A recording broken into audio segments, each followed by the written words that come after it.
Olá, senhoras e senhores! Vamos falar de literatura, a mais bela das artes?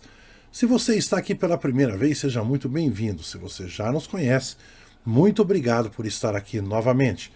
Eu sou o professor Gilberto Rocha e no nosso cardápio literário de hoje temos Ferreira Goulart. Ferreira Goulart, que é o autor de Poema Sujo, publicado no ano de 1976.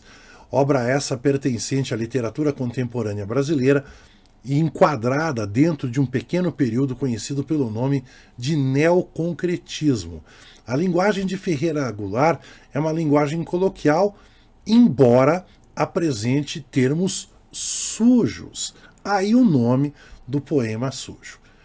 Vamos conhecer Ferreira Goulart e sua obra por dentro do texto?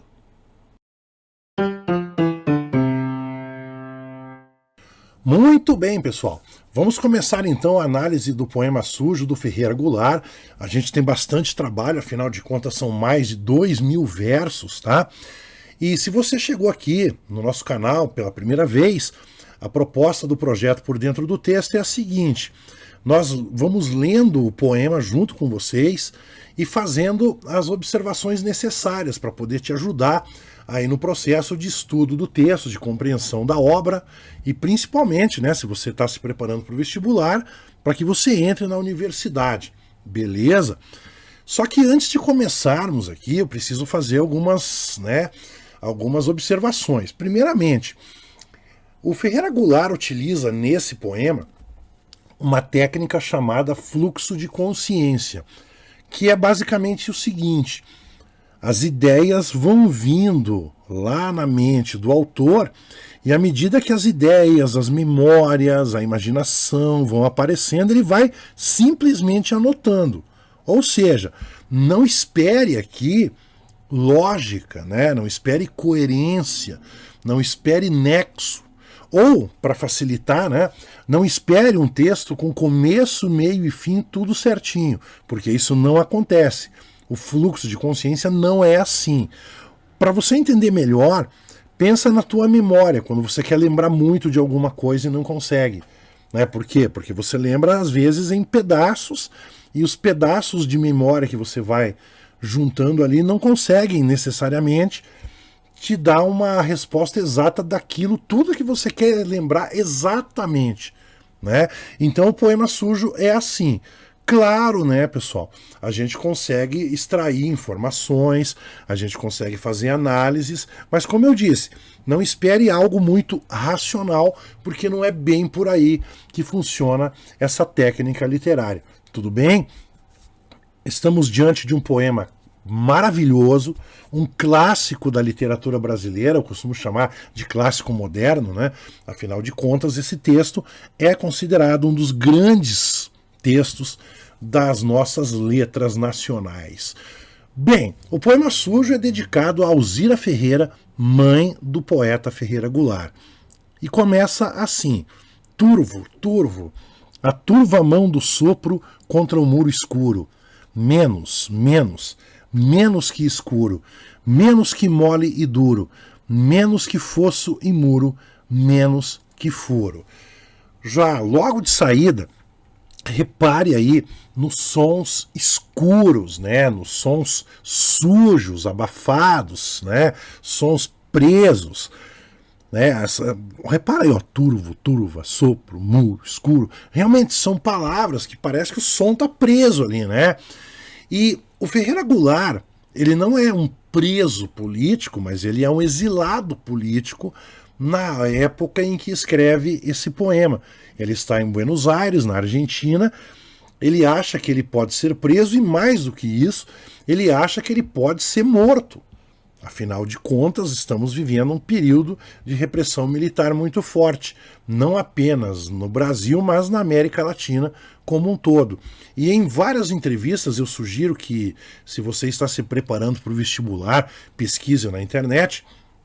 Em várias entrevistas, o Ferreira Goulart comenta, né, que o poema sujo é como se fosse uma espécie assim de manifesto final, né? A palavra final, as ideias, as últimas mensagens dele, porque ele realmente achava que poderia ser morto, tudo bem? E o poema vem como se fosse um jorro, né? Um transe, né, digamos assim, que ele vai passar por alguns meses, né, que é o período, né, o período de duração de confecção do poema sujo. Temos aqui também a palavra muro. Não é só porque ela tem um som abafado, mas o muro tem uma simbologia, né? E é uma simbologia ambígua. Reparem aí, né, que as ambiguidades são muito presentes no poema sujo do Ferreira Goulart, essas ideias de oposição, né? Porque vamos raciocinar assim, ó. Faz de conta que nós estamos escondidos atrás de um muro. Nessa situação, o muro representa a proteção, certo? Mas vamos fazer de conta que nós estamos presos atrás de um muro. Aí, nesse caso, o muro é um bloqueio. Tudo bem? Vamos continuando aqui, pessoal. Escuro, mais que escuro. Claro, como água, como pluma. Claro, mais que claro. Claro, coisa alguma e tudo, ou quase. Um bicho que o universo fabrica e vem sonhando desde as entranhas. Azul era o gato, azul era o galo. Repare que aqui nós temos uma mudança nos sons abafados. Gente, o poema ele está aqui exatamente na sequência em que aparece na obra, tudo bem? As palavras escuro, por exemplo, ela começa a se transformar. O escuro vai começando a ficar claro. Claro como água, como pluma, né? É uma pena. Pluma é uma pena. Veja, esse eu lírico não sabe ainda como que vai ser essa claridade. Assim como ele não sabe, pode ser coisa alguma, pode ser tudo ou quase tudo. De novo, né? Essas ambiguidades aí na mente do eu lírico, tudo bem? Chamamos a atenção ali na tela para as referências visuais. Essas referências visuais são recorrentes no poema sujo. Na verdade, os sentidos humanos todos, né? Mas nesse trecho especificamente, os tons, né? Tom escuro, um tom claro e a cor azul, né? E ele está falando ali que azul era o gato, era o galo. Pessoal, o gato e o galo são animais que fazem parte da infância do Ferreira Goulart. Eu preciso dar um spoiler aqui. O Ferreira Goulart, ele está tentando lembrar do passado dele. E esse passado especificamente é a infância, é a adolescência vivida lá em São Luís, no Maranhão. Tudo bem? Qual é o bicho que ele diz aqui que foi fabricado pelo universo? É um bicho que vem sonhando desde as entranhas. Mas entranhas de quem? Né? As entranhas dele, as entranhas da mãe dele, as entranhas do universo, né? Então esse bicho pode ser o próprio poeta? Pode, né? Como a gente, né, ou como vocês vão observar aí, não existem respostas objetivas para muitas questões abordadas aqui no poema sujo. Tudo bem? Vamos seguindo aí, ó. Azul, o cavalo. Azul, o teu cu. Ô louco, professor, que isso? Calma, vamos seguir, né? Vamos seguindo aqui, ó. Tua gengiva, igual a tua bocinha que parecia sorrir entre as folhas de banana, entre os cheiros de flor e bosta de porco aberta como uma boca do corpo. Não como a tua boca de palavras, como uma entrada para eu não sabia, tu não sabias, fazer girar a vida com seu montão de estrelas e o oceano entrando-nos em ti. Só uma coisa, repara que ele está falando de um assunto aqui, tipo do corpo humano e tal, e de repente do nada ele começa assim, eu não sabia, tu não sabias, tipo assim, mudou totalmente de assunto. Esse é um exemplo mais prático aí de fluxo de consciência dentro do texto. Galera, o poema sujo tem esse nome, claro, porque ele utiliza aí termos sujos ou termos antipoéticos, se você quer uma coisa mais chique, né? Pessoal, palavras, né, tipo palavrões, como é o caso aqui, né, as palavras de baixo calão, temas sujos, ambientes sujos, né? Nesses temas sujos entra, obviamente, a situação política vivida pelo país naquela época, tá bom, pessoal? Ó, o Ferreira Goulart, ele tem uma fixação pelo corpo humano. Isso não é só no Poema Sujo, aparece em várias obras dele, mas aqui no Poema Sujo vai aparecer bastante. Vamos continuando aqui, pessoal. Bela, Bela, mais que bela. Mas como era o nome dela, não era Helena, nem Vera, nem Nara, nem Gabriela, nem Teresa, nem Maria. Seu nome era Perdeu-se na carne fria, perdeu-se na confusão de tanta noite e tanto dia, perdeu-se na profusão das coisas acontecidas, constelações de alfabeto, noites escritas a giz, pastilhas de aniversário. Pessoal, nesse trecho temos aqui a evocação da memória, né? Você tentando, no caso eu lírico, tentando lembrar de alguma coisa. Uma memória perdida é aquilo que eu falei. Ele está tentando lembrar de coisas que aconteceram há muito tempo atrás, certo? Agora, nós temos aqui também uma outra situação. Essa piração com a palavra nome. Ele vai ficar falando durante um bom tempo sobre esse negócio de nome. Como é que era o nome? Por que tem que ter nome e tal? A gente não sabe que nome é esse. Pode ser o nome de uma pessoa, pode. Pode ser o nome de alguma coisa que nem ele sabe direito o que é, pode. Pode ser o nome, de repente, né, da criação poética que ele está fazendo aqui, pode. Só uma coisa, Teresa era o nome da esposa do Ferreira Goulart à época da confecção do Poema Sujo. Repara que o nome Teresa está aparecendo ali. Eu acho muito bonita essa sequência aqui embaixo, ó, constelações de alfabeto, noites escritas a giz. É muito lindo isso, né? Gente, imagina, né, uma paisagem toda escura, né, escuridão da noite, e de repente um giz escrevendo ali, né? Você não vai conseguir ver direito, mas tem o contraste, né, do branco e da escuridão da noite. Não é bonito? As pastilhas de aniversário são o quê? São balas que se davam para as crianças nas festas antigamente. Só deixa eu situar você no tempo, vou te dar um spoiler aqui de novo. Ferreira Goulart escreveu esse poema aos 45 anos de idade. E ele diz lá na frente, não diz agora, né, mas lá na frente, ele vai falar para nós que ele está tentando lembrar de coisas que aconteceram há 30 anos.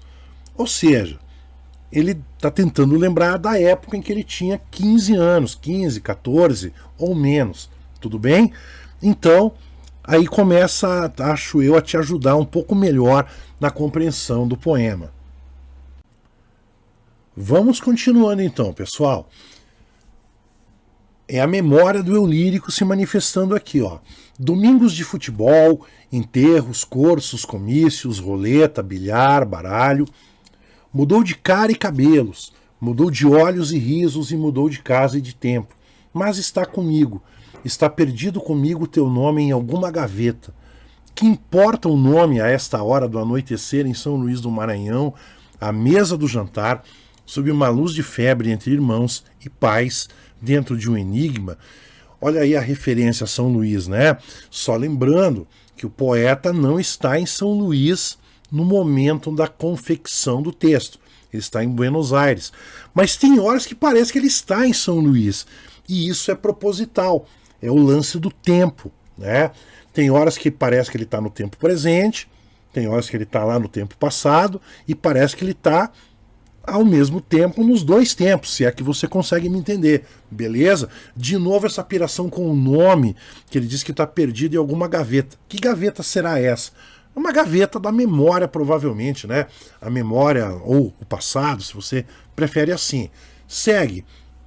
Não sei de que tecido é feita a minha carne e essa vertigem que me arrasta por avenidas e vaginas, entre cheiros de gás e mijo, a me consumir como um facho corpo sem chama, ou dentro de um ônibus, ou no bojo de um Boeing 707 acima do Atlântico, acima do arco-íris, perfeitamente fora do rigor cronológico sonhando.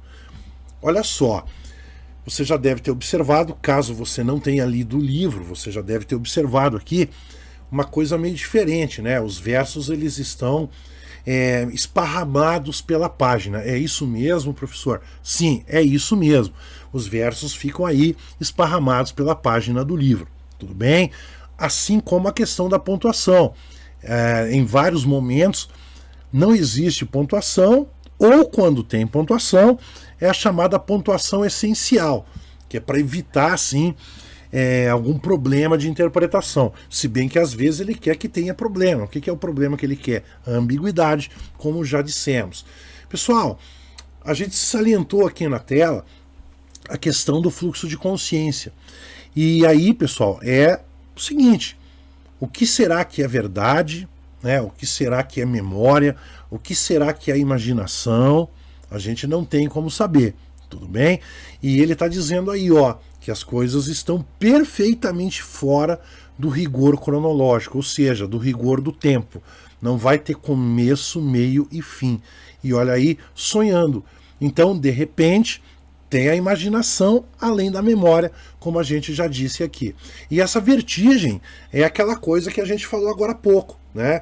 É uma ideia vertiginosa, ou ideias que vão aparecendo em alta velocidade no cérebro dele, e ele vai lá e anota no papel.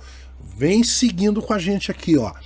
E também rastejais comigo pelos túneis das noites clandestinas, sob o céu constelado do país, entre fulgor e lepra, debaixo de lençóis de lama e de terror.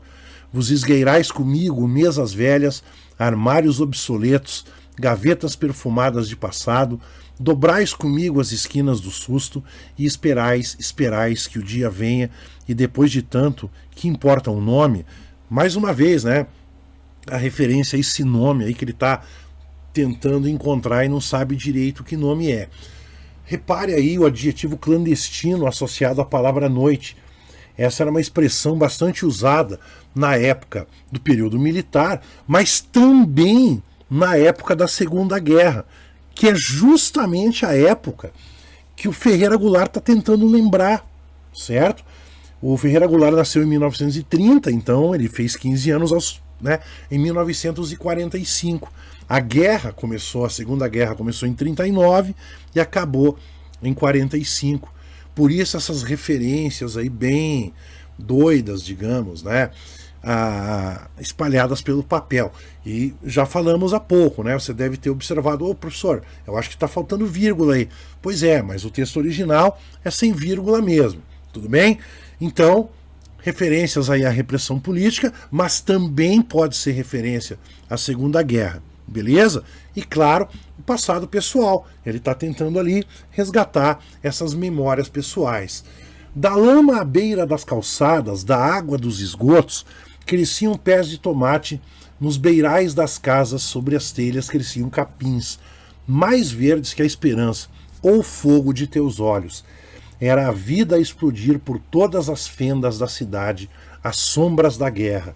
A Gestapo, a Wehrmacht, a RAF, a FEB, a Blitzkrieg, Catalinas, torpedeamentos, a quinta coluna, os fascistas, os nazistas, os comunistas. Olha aí, ó, agora acho que já deu para perceber que ele está chegando lá na memória, lá na década de 40, no comecinho dos anos 40, referências aí a situações, a nomes, né, ligados à Segunda Guerra Mundial. Pessoal, a gente não vai explicar todos esses nomes aí, senão a gente vai ficar 6 meses analisando o livro. Não que não valha a pena, né, mas nossa proposta aqui é para ser um pouquinho mais rápido, né. Aqui no comecinho, né, dos versos dessa tela, ele está falando do seguinte, né? Se você teve uma origem humilde, eu, por exemplo, tive, né?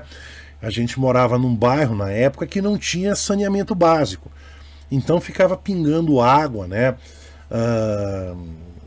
Dos canos das casas, ou os esgotos mesmo correndo a céu aberto, e era comum, né? Nascer pé de tomate, enfim, qualquer tipo de semente que você jogava lá, nascia, cara. Né, agrião, melancia, essas coisas, né? Vamos seguindo aqui, pessoal.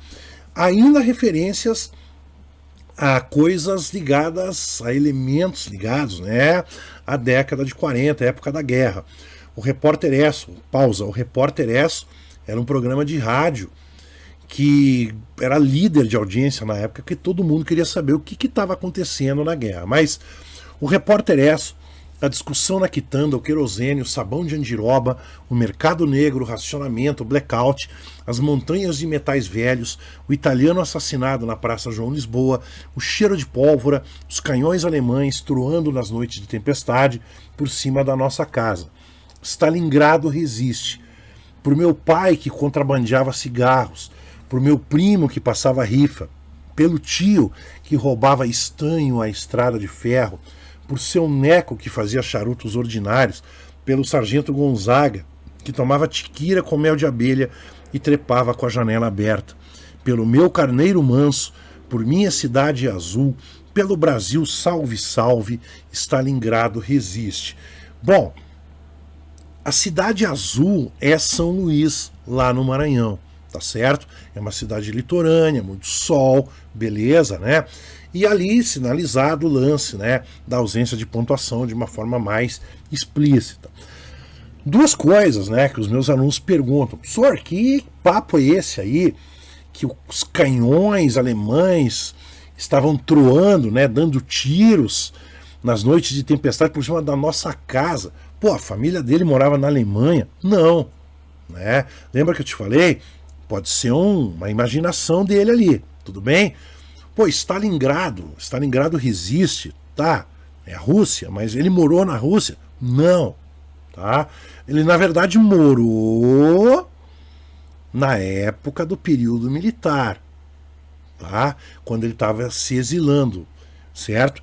O Goulart morou em Moscou, depois mudou para Santiago, no Chile, e daí para Buenos Aires. Mas isso foi nos anos 70, tá? Do jeito que está aqui, o contexto que está sendo mostrado aqui é o contexto da década de 40. Vamos adiante, pessoal. A cada nova manhã, nas janelas, nas esquinas, na manchete dos jornais, mas a poesia não existia ainda.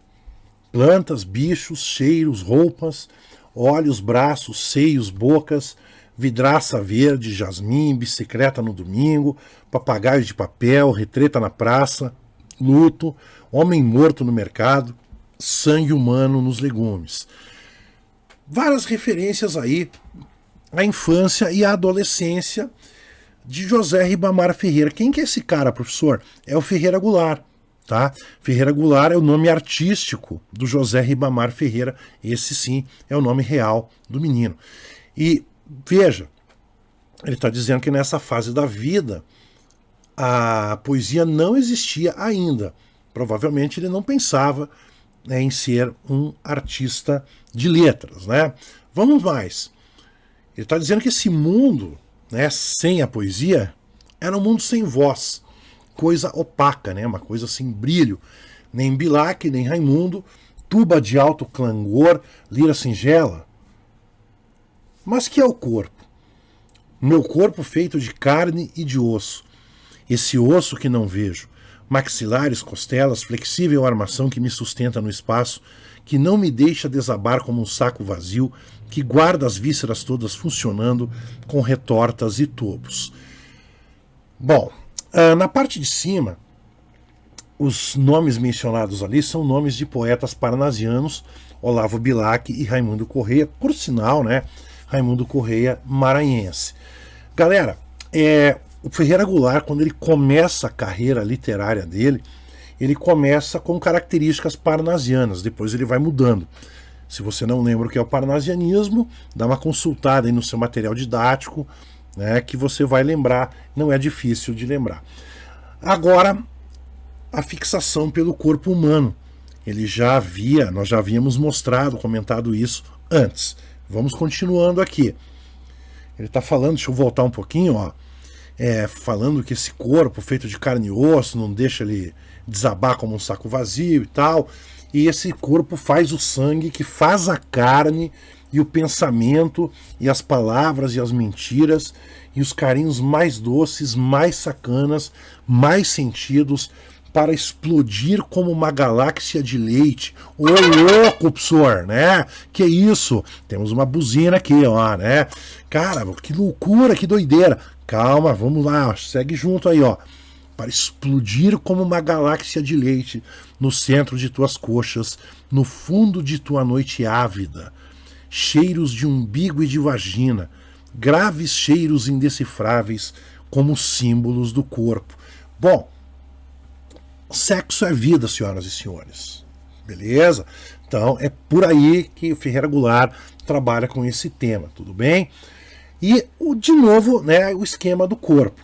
Bom, eu sei que pode parecer meio maluco, mas não é tão maluco assim. O que é esse negócio ali, professor? Experiência de estar no mundo associada ao corpo. É muito simples, né? Imagina o seguinte: como é que você vai lembrar de uma coisa que aconteceu, sei lá, 5 anos atrás? Se você não estivesse lá, se o seu corpo não estivesse lá, você não iria conseguir lembrar de nada. Então, o corpo também faz parte dessa experiência de estar no mundo, não é só a memória. Você vivenciou aquilo com o seu corpo. Acho que deu para entender, né? E, mais uma vez, o apelo aos sentidos humanos, tá certo? Aqui no caso, os cheiros indecifráveis, né? Que cheiros serão esses? Cheiros do corpo humano. O corpo humano tem cheiro, né, pessoal? Alguns têm cheiro bom, outros têm cheiro ruim, né? Mas temos cheiros no corpo humano. Vamos lá. Meu corpo, que deitado na cama vejo como um objeto no espaço, que mede 1,70 m e que sou eu, essa coisa deitada, barriga, pernas e pés, com 5 dedos cada um, por que não 6? Corpo, meu corpo, que tem um nariz assim, uma boca, 2 olhos e um certo jeito de sorrir, de falar, que minha mãe identifica como sendo de seu filho, que meu filho identifica como sendo de seu pai.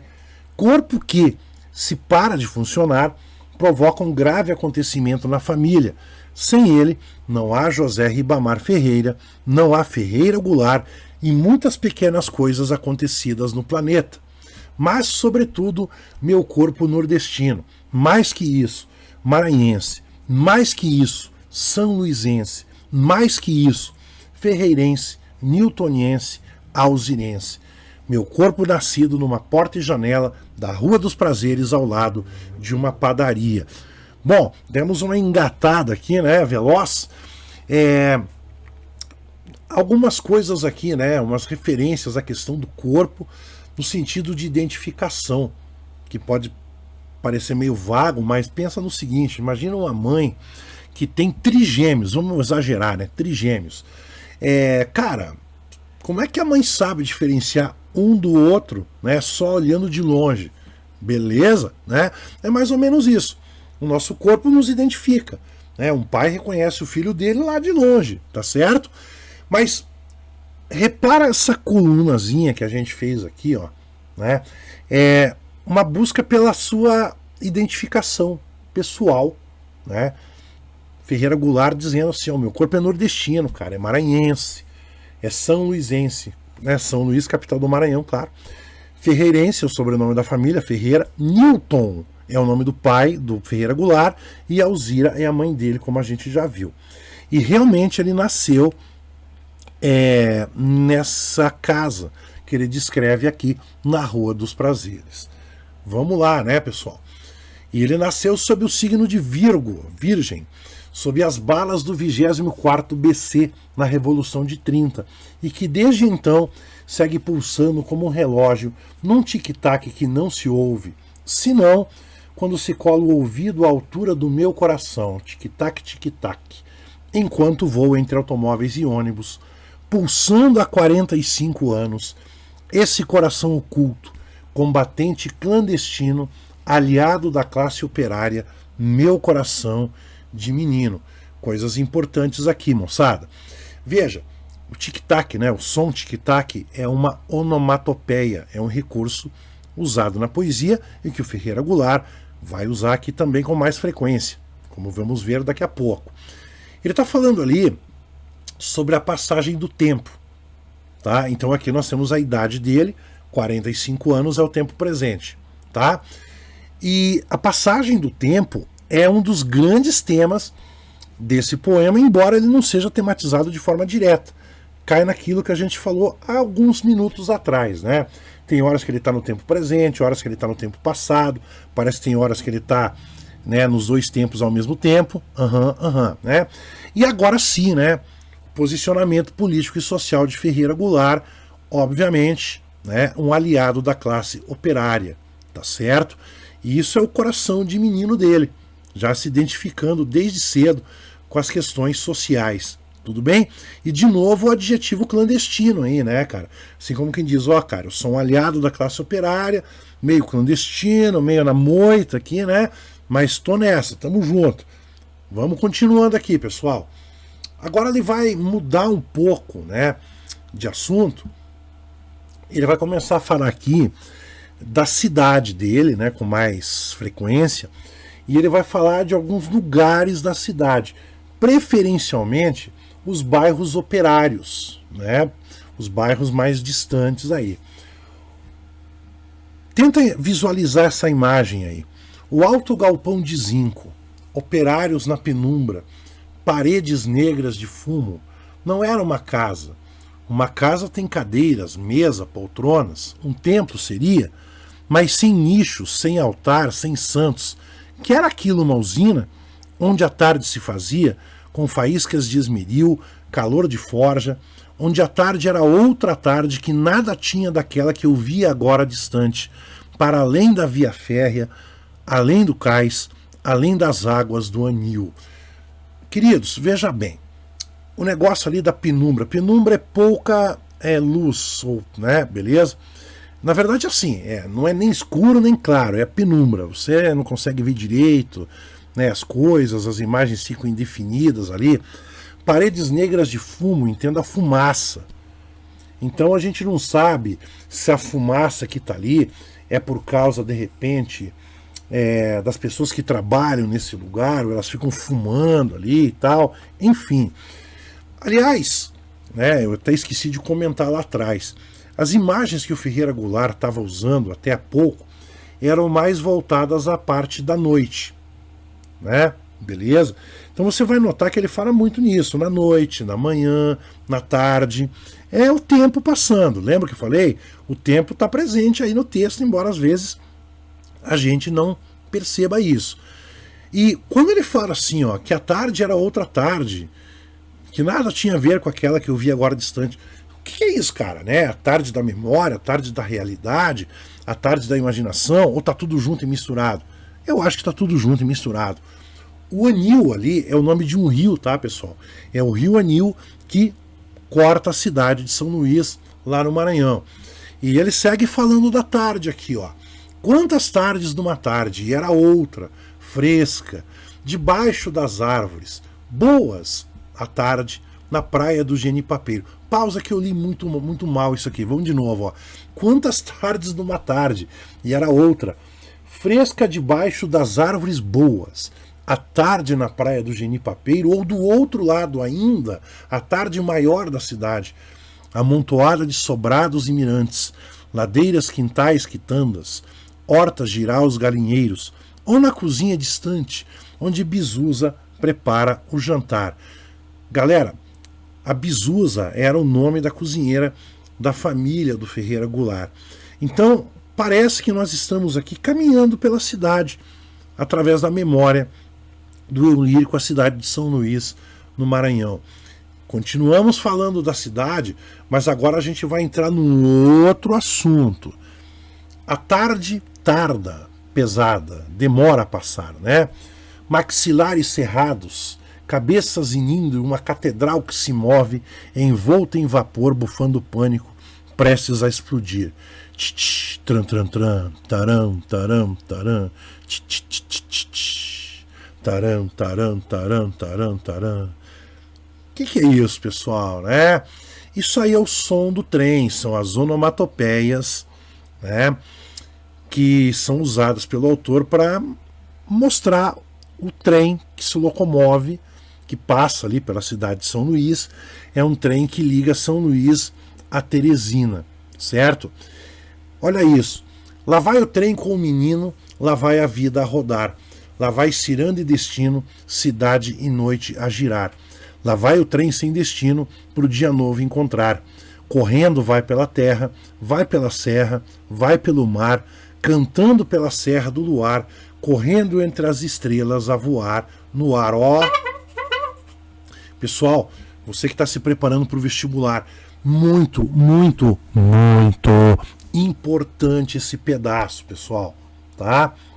O Ferreira Goulart, ele, numa entrevista, ele diz que quando ele escutava, né, o trem passar ali pela cidade, ele achava que o som do trem era parecido com a baquiana número 2 do Villa-Lobos, que também é chamada de trenzinho do Caipira. Você provavelmente conhece essa música, mas você não lembra dela. E ele dizia, né, Ferreira Goulart, que esse trecho específico é para ser cantado, como se fosse a baquiana número 2. Lá vai o trem com o menino, lá vai a vida rodar. Você deve ter percebido que eu sou professor, né, e não cantor. Então, cara, né, eu não vou cantar mais aqui porque vai ficar feio. Mas enfim, né, tenta imaginar isso, cara. Pesquisa a música que você vai encontrar fácil aí na internet, né? E ele segue falando do trem, pessoal. Ah, o que é redondilha? Redondilha é verso de 5 ou 7 sílabas poéticas. E rimas alternadas, né? O que é rima alternada? Vai alternando de um verso para o outro. Ó. Menino, que rima com destino, que rima com destino de novo. Rodar, com girar, encontrar, tá? E por aí vai. Vamos seguindo, gente. Piuí, piuí, piuí no ar, piuí, piuí, piuí. Adeus, meu grupo escolar, adeus, meu anzol de pescar. Varam, varam, varam, varam, meu tchuc, tchuc, tchuc, tchuc, tchuc, brisa branca, brisa fria, cinzentura, quase dia, ui, ui, ui, ui, tuc, tchuc, tuc, tchuc, tuc, tchuc, lará, lará, lará, lará, lará. Gente, tenta imaginar o trem se locomovendo cada vez mais rápido, né?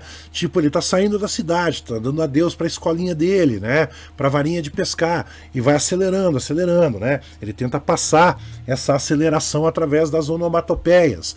E aí, ó, ele tá vendo pássaros. Jaçanã é um pássaro, ó. Jaçanã, pato, nhambu, café com pão, bolacha não, café com pão, bolacha não, vale quem tem, vale quem tem, vale quem tem, vale quem tem, nada vale quem não tem, nada não vale, nada vale.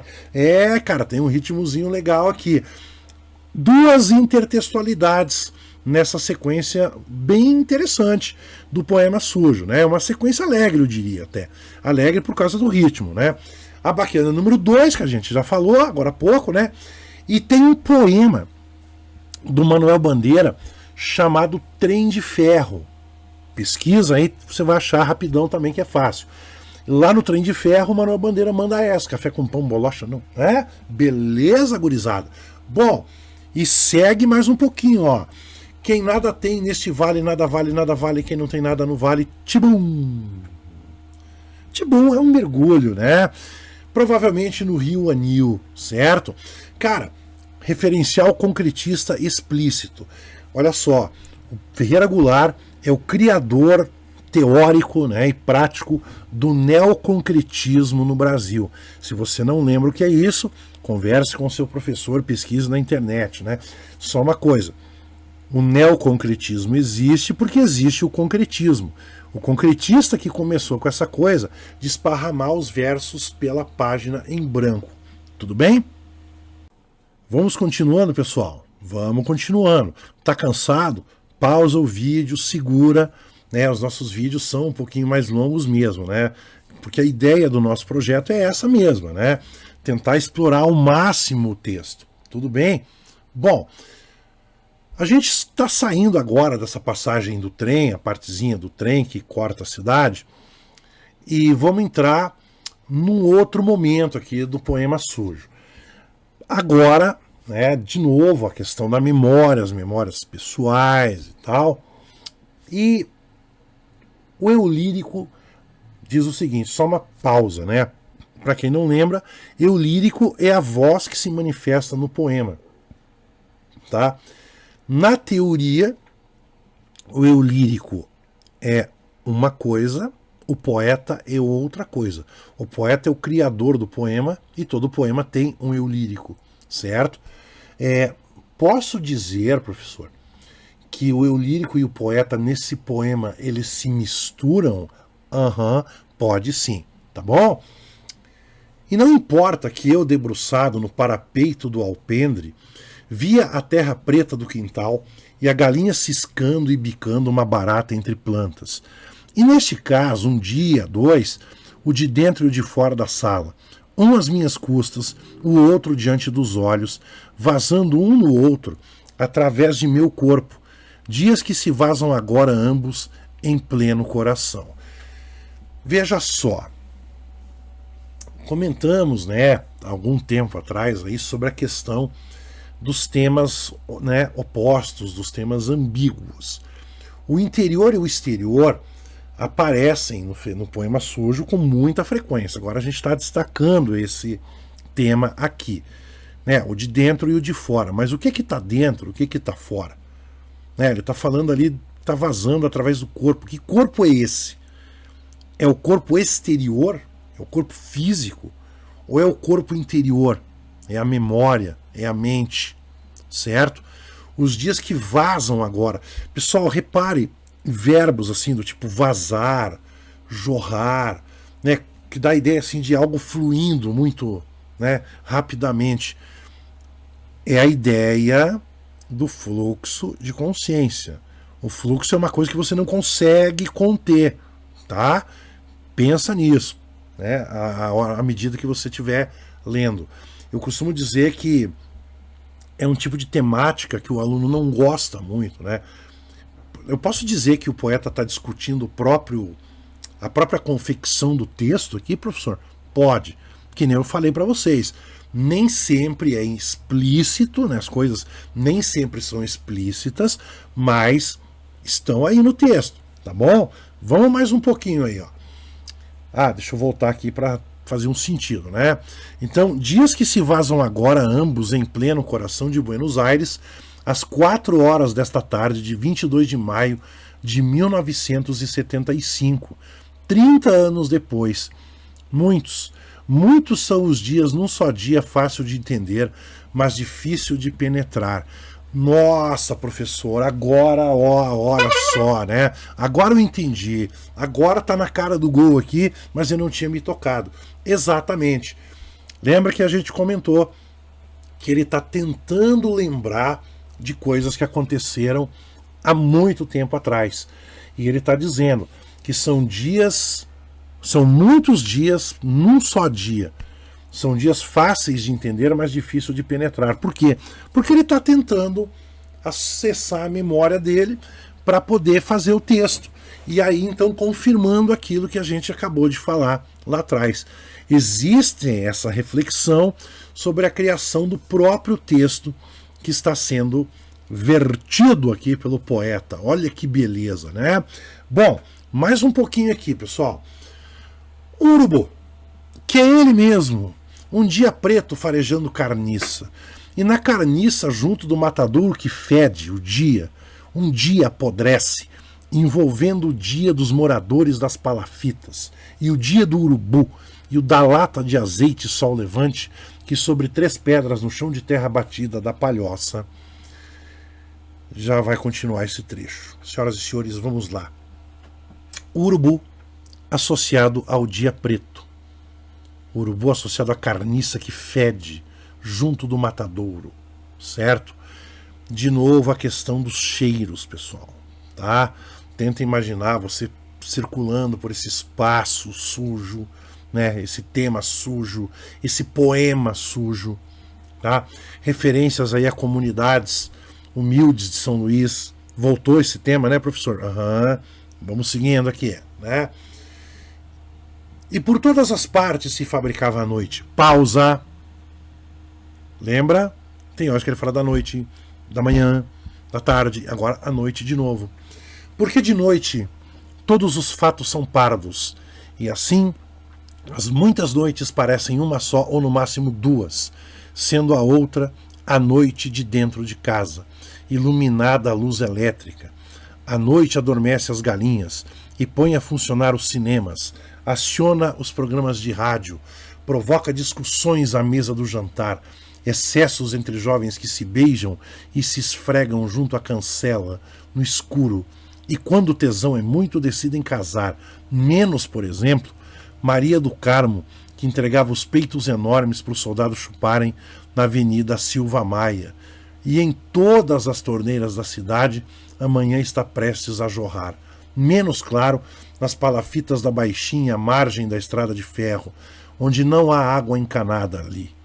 O clarão contido sob a noite não é como na cidade, o punho fechado da água dentro dos canos, é o punho da vida fechada dentro da lama.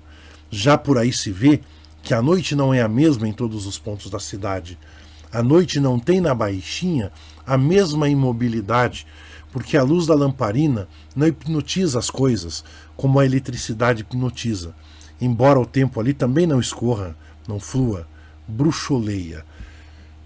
Aceleramos um pouco aqui,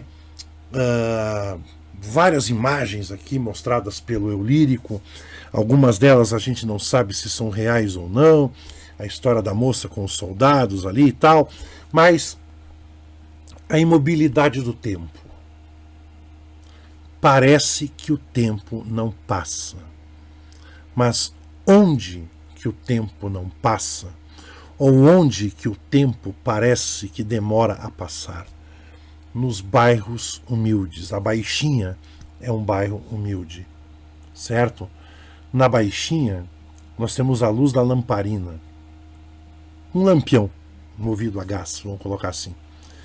E o lampião movido a gás não tem a mesma claridade como a eletricidade, como a luz elétrica. É isso que ele está querendo dizer ali. Então a luz da lamparina não hipnotiza, não encanta como a eletricidade. Lá no centro da cidade, digamos, encantaria. O tempo na Baixinha não escorre, ele não flui, ele bruxoleia. Imagina uma vela acesa. Sabe aquele movimento que a vela faz? Parece que a chama está dançando. Aquele movimento é o bruxolear, certo?